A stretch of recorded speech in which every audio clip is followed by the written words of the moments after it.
Sejauh ini masih banyak ditemukan kasus-kasus persekusi, kekerasan, dan diskriminasi oleh satu kelompok masyarakat terhadap kelompok lainnya.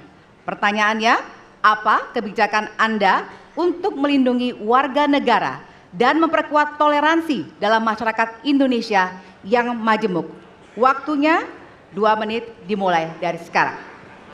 Setiap pelanggaran hukum tidak boleh dibiarkan tak dihukum. Karena apabila dibiarkan, dia akan menular dan dia akan dianggap sebagai sesuatu yang benar.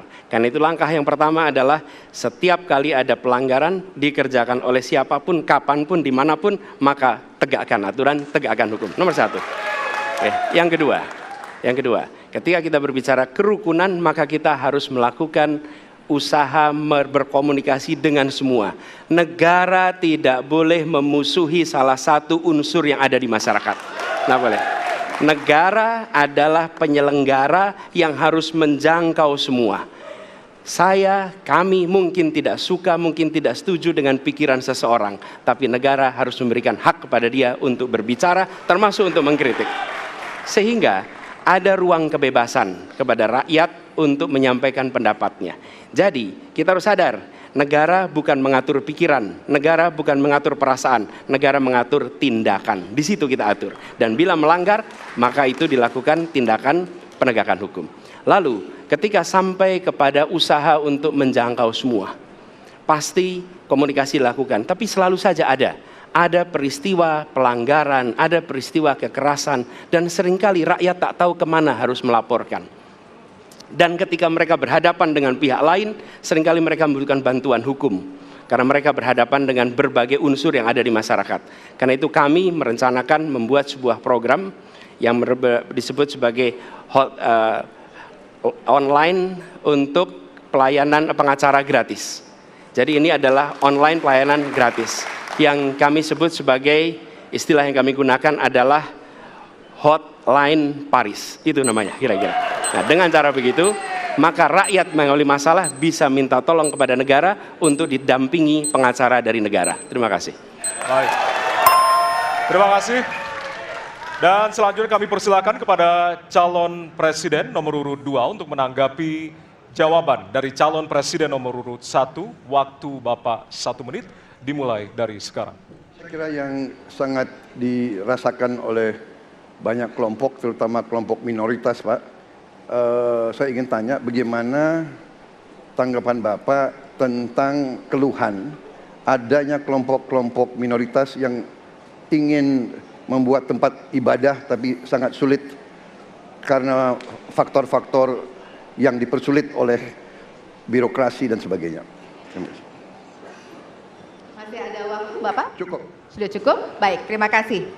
Selanjutnya kami persilakan kepada calon presiden nomor urut 3 untuk menanggapi jawaban calon presiden nomor urut 1. Waktunya 1 menit dimulai dari sekarang. Ada yang lebih penting saya kira, meskipun seluruh proses memang harus dilalui. Penegakan hukumnya, menghukum yang bersalah, dan aparat hukum tidak boleh ragu pada soal itu.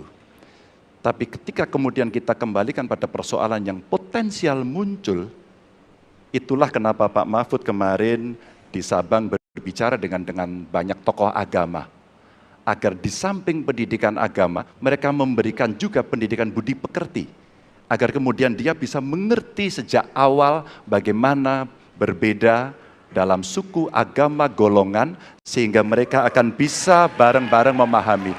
FKUB, tokoh masyarakat semua dilibatkan dalam proses keseharian dalam pengambilan keputusan. Kalau itu bisa terjadi, rasa-rasanya bangsa ini akan membangun harkat dan martabatnya karena kita memang berbeda, tapi kita dipersatukan. Baik. Masih ada waktu, Bapak? Cukup. Ya. Dan selanjutnya, kami persilakan kepada calon presiden nomor urut 1 untuk merespon tanggapan dari kedua calon presiden lainnya, dan waktu Bapak 1 menit dimulai dari sekarang. Terima kasih. Pak Prabowo, perlu kami sampaikan bahwa ketika kami bertugas di Jakarta, maka ada begitu banyak izin-izin gereja yang mandek 30 tahun, 40 tahun, dan tuntas dibereskan. Oke?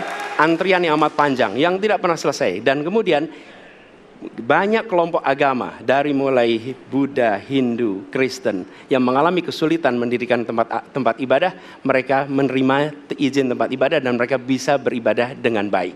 Dan kalau boleh saya laporkan, dalam sejarah Gubernur Jakarta yang paling banyak memberikan izin rumah ibadah adalah Gubernur Anies Baswedan.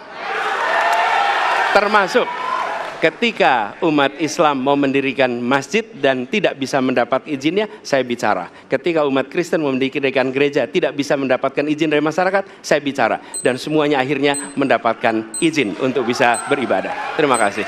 Terima kasih. Baik, sudah cukup Bapak? Masih ada waktu? Cukup Ya. Baik, terima kasih, kita berikan tepuk tangan buat